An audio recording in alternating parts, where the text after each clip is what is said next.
Kapcai ataupun sport bike? Yang mana sepatutnya yang perlu korang miliki? Yang penting, kalau isi minyak dekat Petronas, jangan parkir lama-lama tau. Takut-takut nanti kena lempak.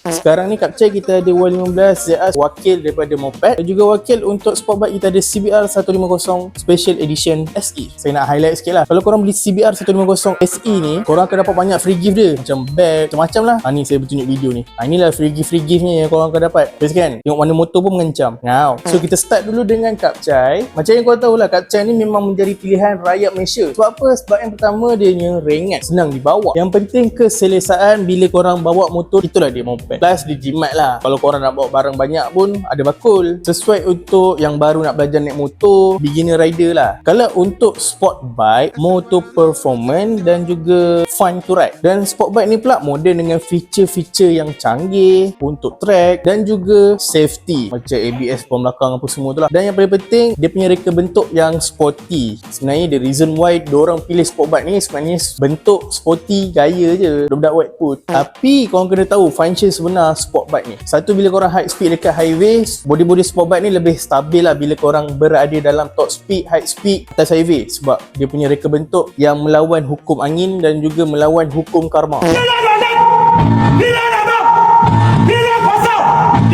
Dia punya bentuk dia aerodinamik lah. Aerodinamik ni maksudnya dia memotong angin. Kalau dinamik tu kita tak ada bawa keluar lagi dah. Moderna dah stop lah production. Point yang paling penting adalah sesuai untuk korang yang nak layan corner, nak main track. Dia dah datang-datang pun tayar besar ke debak. Tank pun dah besar-besar bas lah. Kalau nak layan highway jauh-jauh, si minyak sekali je, tak payah nak 2-3 kali lah. Tapi keburukan dia, sakit lah pula badan korang, pinggang korang nak ride lama-lama atas motor ni. Maybe korang akan spend time berehat kat tepi highway sebab sakit pinggang. So itulah kelebihan dan kekurangan moped dan juga sport bike. Kalau korang pilih yang mana? Kalau saya, skuter kot, lagi senang. So kalau korang berminat antara kedua-dua model yang saya dah review kan, dah saya bagi tahu tadi, boleh isi beg biru dekat bawah. Okay, bye bye.